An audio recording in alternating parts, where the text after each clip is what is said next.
On the left-hand side of the screen, we have NVIDIA's RTX 3060 Ti, represented by the Founders Edition model, and on the right-hand side of the screen, we have AMD's RX 6700 XT 12GB, represented by the Made by AMD model. And what we're looking at is how are these GPUs doing in the games of 2025? Because there was a bit of a longevity discussion with these two GPUs, which was, okay, is it going to be better to have more VRAM, or is it going to be better to have a more advanced feature set with AI upscaling and ray tracing, at least more powerful ray tracing support? And so I think it'll be interesting to look at games of 2025, see how these are going. Now we're going to test out both maximum settings as well as medium settings with upscaling and without upscaling at both 1080p and at 1440p. And in the biggest game released this year, Monster Hunter Wilds, at max settings, which does include ray tracing, we actually have the 6700 XT taking an 11% lead, although it's only hitting 39 FPS, and I think the VRAM is absolutely helping here. But what if you kick on that AI upscaling? Well, DLSS is AI upscaling, FSR has upscaling, but the 6700 XT doesn't support FSR 4. So that means that it's stuck with the older FSR 3. So we're gonna notice that the right-hand side of the screen can look a bit more pixelated at times, although the left-hand side of the screen not looking that great right now anyway, just due to the stuttery performance and missing textures. So this is a thing where it's kind of like you wish you would have had these two GPUs with their power combined. What if we had had a 12GB GPU with good ray tracing and AI upscaling? Well, too bad we didn't at that time. Anyway, so the 6700 XT is ahead by 13%, and it is actually displaying the textures correctly. However, it can look a little bit blurry in the upscale details, and we're still only hitting 44 FPS. But maybe max settings are just too high. How about we turn down to medium settings and also turn off ray tracing? Well, now the 6700 XT is ahead by 13% at 53 versus 47, but both GPUs are doing a lot better, and neither one is breaking 60 FPS, although we're actually getting textures displayed properly on both of them now. And what if we kick on DLSS and FSR at the quality setting? Well, now the 6700 XT is still 14% ahead, but once again, I would argue that the upscaling details are not looking as great on the right-hand side of the screen, so despite a little better performance on the right, I might actually prefer the experience on the left a little bit due to those upscaling quality differences. But what about 1440p? Well, at max settings, they're both averaging 30 FPS, although the 1% lows and stuttery frame time graph and missing textures are worse on the left. So this is certainly a win for the AMD card, but a bit of a Pyrrhic victory at 30 FPS. Using DLSS and FSR balanced mode, we get them both up to 42. However, the 3060 Ti actually has slightly better 1% lows, but it has missing textures. Look at that, right? It does not look right on the left-hand side of the screen, guys. But what if we go down to medium settings, since neither one was really performing that well? Well, at medium settings with no ray tracing at 1440p, it's 40 FPS versus 37. It's okay, but it's really not that great. So what if we now use upscaling? Well, this gets us to 55 FPS and 50 FPS respectively, although I do think I'd rather have the clear image on the left versus the better, 10% better performance on the right. It's not really that big of a lead. But let's switch over to another one of the biggest releases of this year, Oblivion Remastered. 1080p max settings. This includes the hardware ray tracing accelerated lumen at its ultra setting. We're talking 30 FPS versus 29. It's basically a tie, and neither one's doing great, although much better frame time graph and 1% lows on the GPU with enough VRAM. Now, if we kick on upscaling, though, DLSS and FSR quality, now the 3060 Ti takes a 10% performance lead in the averages, but the 6700 XT has the lead in the 1% lows, and the image quality, I would say, does look better here with DLSS being less blurry, but I still don't think this is a great experience on either card. So what if we drop down to medium settings and switch over the hardware-based lumen to the software-based lumen and switch it down to its low setting? We're now seeing 6700 XT hit 74 FPS versus 65 on the 3060 Ti. It's a 14% lead for AMD, but much larger in the 1% lows. I've noticed AMD tends to have better 1% lows in this game, smoother frame time graphs, although both are still a bit stuttery, because this game is just a bit stuttery. A bit? A lot, actually. If we kick on upscaling, we're now seeing 86 FPS versus 96 FPS, although the 1% lows are now 52 versus 79. So AMD's smoothness victory expands, at least probably could partially be to the increased VRAM capacity. We see it allocating over 9 gigabytes here on AMD. But again, the upscale image does look better on the left-hand side of the screen. So a bit of a trade-off either way. 1440p max settings are just too much for both GPUs, 20 FPS versus 19. You're not going to play it like this. Kicking on DLSS and FSR, the balanced mode gets it to 31 and 38, so the 3060 Ti actually doing much better here in the averages and has a better looking upscaler, but it's still only 38 FPS, and the 1% lows look pretty bad on both at 23 and 24 respectively. Going down to medium settings though and turning software lumen down to low and no hardware lumen now, the 6700 XT leads by 6%, 50 FPS versus 47, but a 32% lead in the 1% lows. So if you're going to play at 1440p native at these settings, I think it's a win for the 6700 XT. And if we kick on DLSS and FSR at the balanced mode, we now get the 6700 XT's lead at 11%, 80 versus 72, and a 31% lead in the 1% lows at 64 versus 49. But again, I do think it looks noticeably sharper on the left-hand side of the screen. So there's trade-offs either way. In Spiderman 2, both GPUs run out of VRAM because this actually uses more than 12 gigabytes at its max settings, including ray tracing maxed out here. And the 3060 Ti handles that more gracefully than the 6700 XT does, also the better ray tracing performance. But neither one's doing very well, so it's a bit of a Pyrrhic victory for the 3060 Ti at 32 FPS versus 24, and both of them with 1% lows in the teens. Using DLSS and FSR at the quality setting, the 3060 Ti has 42 FPS, but it's still a pretty spiky frame time graph and 1% lows at 23. The 6700 XT is doing noticeably worse at 33 FPS and 12 in the 1% lows, because again, while it has more VRAM, it's still not enough. These settings do use more than 12 gigabytes of VRAM. At 1080p medium settings, we're now seeing both GPUs doing much better at 84 and 80. The 3060 Ti has a 5% lead here in the averages and a 10% lead in the 1% lows. And kicking on DLSS and FSR quality expands the 3060 Ti's lead to 11% while having better image quality. And it's 112 FPS versus 101, so good frame rate on both. But no, look at Spider-Man's arm swinging, for example. It looks noticeably better on the DLSS image.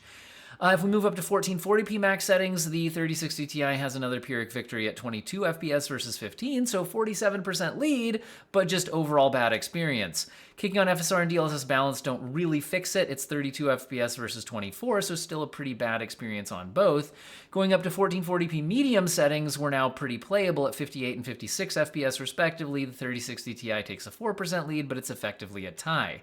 However, if you use upscaling to increase the frame rate, the image quality you get on the 3060 Ti is noticeably better, and we're getting 91 FPS versus 84. So 8% lead now and a 16% lead in the 1% lows for the 3060 Ti. Assassin's Creed Shadows at 1080p max settings, which does include ray tracing. The 6700 XT actually takes a 20% lead despite ray tracing being enabled because, well, the ray tracing here requires more than 8 gigabytes of VRAM at these settings, but it's still only a 30 FPS experience. Now, it is actually a pretty consistent-ish 30 FPS, so maybe some people would do this in like a 30 FPS style, like console-ish type mode. I probably wouldn't myself. And you could kick on DLSS or FSR at the quality mode, where now the 3060 Ti is up to 30 FPS. The 6700 XT is still 20% faster, putting it to 36 FPS. But I, again, think the image looks better on the left-hand side of the screen. Look at the details on like the cloth textures on the awning there and things like that. It's a lot sharper on the left-hand side of the screen. If we move down to medium settings, the frame rates move up to 57 FPS and 66. And why is my fat head still taking up so much space in the middle of the screen, guys? I usually move down here.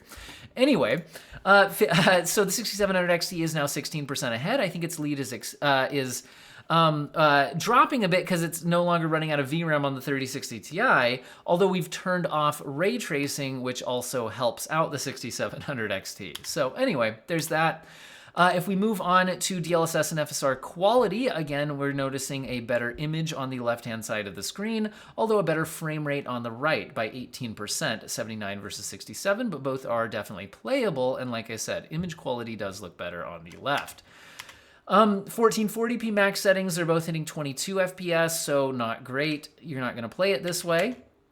And using DLSS and FSR balanced gets you 29 FPS versus 31. Again, probably not really going to play it this way. It's a 7% lead for the 6700 XT, though, if you chose to, while the left-hand side looks noticeably better due to DLSS. Now, if we go down to medium settings at 1440p, the 6700 XT is leading by 15% at 53 versus 46. We're into pretty playable territory now. However, using upscaling, it gets the 3060 Ti up to 63 FPS and the 6700 XT up to 72, although that 63 FPS looks sharper on the left-hand side of the screen. Look at the details in the face and armor and hair and whatnot, and I think you'll notice it.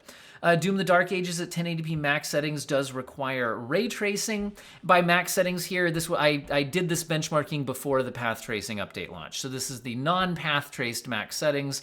And the 3060 Ti is hitting 57 FPS versus 50 on the 6700 XT. That's a 14% lead for the 3060 Ti, likely due to its ray tracing performance advantage. Using DLSS and FSR quality brings the lead down to 6% and frame rates up to 75 and 71, but the left-hand side looks noticeably sharper due to DLSS. 1080p medium settings are 64 versus 58. Notice this is still using ray tracing because this game always uses ray tracing. 10% lead for the 3060 Ti. And if we use medium settings with DLSS and FSR quality, it drops to a 1% lead in frame rate for the 3060 Ti, and frame rates overall are up to 86 and 85. But again, I think the left-hand side of the screen does look sharper. You might not see it through YouTube compression. Dark scenes on YouTube compress quite badly, so sorry about that. At 1440p max settings, we're only getting 39 and 34 FPS respectively, 15% lead for the 3060 Ti, but I don't think you'd use those settings. Using DLSS and FSR balanced gets the 3060 Ti up to 60 FPS, which puts it 5% performance-wise ahead of the 6700 XT, which is hitting 57. They're both very playable, but again, the image looks noticeably better on the DLSS side of the screen. 1440p medium settings are 43 versus 39, so probably not the way you'd play a fast-paced shooter like this, and kicking on DLSS and FSR balance gets them both up to a nice 69 FPS average. It's a tie in performance, but a win in image quality for the DLSS side of the screen. Kingdom Come Deliverance 2 at its max settings, which are labeled experimental in the game, gets a 3060 Ti up to a 34 FPS performance, which is probably not how you'd play it, although maybe technically playable. And the 6700 XT is at 23 FPS, which is not a good experience. It's 48% lead for the 3060 Ti, although again, a somewhat Pyrrhic victory at only 34 FPS overall. Using DLSS and FSR quality boosts performance only up to 39 FPS, although the lead grows to 63%. It's not really that amazing of an experience on the 3060 Ti, although, again, around a 40 FPS average is somewhat playable, so I mean, maybe somebody will choose to use these settings. Just keep in mind if you drop down to medium settings, which still look quite similar, you get 104 FPS on the 3060 Ti and 98 on the 6700 XT. It's a 6% lead for the 3060 Ti.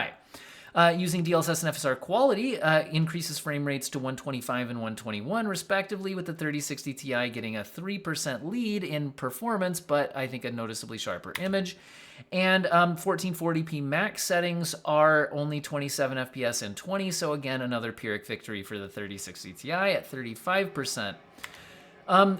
Using DLSS and FSR balanced, gets frame rates to 28 and 23. It's a 22% lead for the 3060 Ti, but again, I think it's out of VRAM here, so neither one doing particularly well, honestly. Going to medium settings, which are much more realistic, gets us to 72 and 70 FPS, so basically a tie, 3% lead for the 3060 Ti. Using DLSS and FSR balanced, now gives the 6700 XT a 2% lead at 100 FPS versus 98, but it's basically a tie in performance and I think a better image on the DLSS side of the screen. In my favorite game of the year, Clair Obscur Expedition 33 at 1080p max settings, It's 41 and 42 FPS, so basically a tie in the averages, although noticeably better 1% lows for the 6700 XT at 37 versus 31. But probably not how you'd play it. So if you use DLSS, you can get quality settings. You can get up to 61 FPS on the 3060 Ti, perfectly playable. There's no FSR in this game, so use XeSS at the same internal rendering resolution as DLSS quality. It has a different name than quality using XeSS though, and that reaches 58 FPS, but again, despite similar performance, I do think DLSS looks better. At 1080p medium settings, they're both over 60 FPS, so 63 and 68, 6700 XT taking an 8% lead, but if you do want to use upscaling, DLSS I think again looks sharper than XeSS here.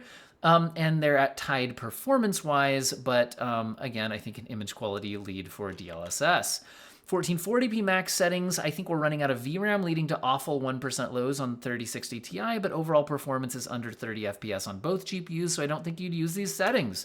Using DLSS and XeSS does seem to get us under 8 gigabytes of VRAM usage on the 3060 Ti, getting it overall very usable performance here at DLSS quality, hitting 54 FPS. The 6700 XT matching the internal rendering resolution using XeSS, though, hits only 48. So performance lead and image quality lead for the 3060 Ti here. And 1440p medium settings, 46 FPS versus 49. 6700 XT is winning by 7%, but not the highest frame rates. It is playable though, but using DLSS balance gets this 3060 Ti up to 75 FPS, putting it basically tied in performance at the 6700 XT's 73 FPS. But again, I do think a bit of an image quality lead for DLSS here. If you look at details like objects in motion, the stairs, etc.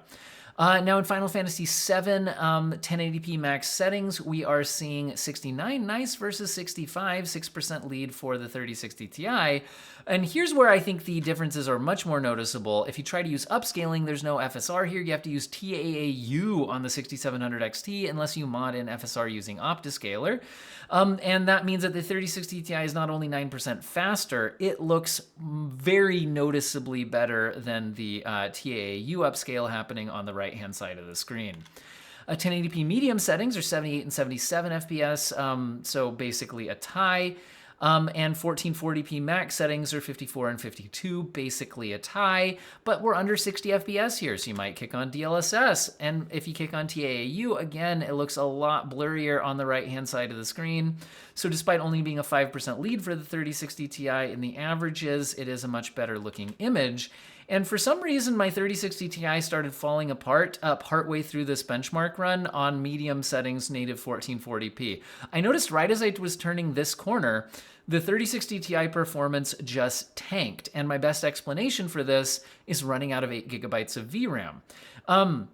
Because you'll notice the AMD GPU here is allocating above 9 gigabytes, and suddenly the performance just tanked on the 3060 Ti, but was stable on the 6700 XT. Now, using upscaling seems to have solved the issue, and DLSS looks noticeably better than the TAAU upscale here. Overall, performance-wise is similar, but the 6700 XT, again, the upscaler looks noticeably worse here. Let's pop out for some final thoughts. Okay, so we've seen all the side-by-sides. I also have about a billion graphs here for us to look at to break this down. So to summarize all of that in a single chart, here's the average FPS in, let me scroll down here. I think that'll fit better. In all of the tests.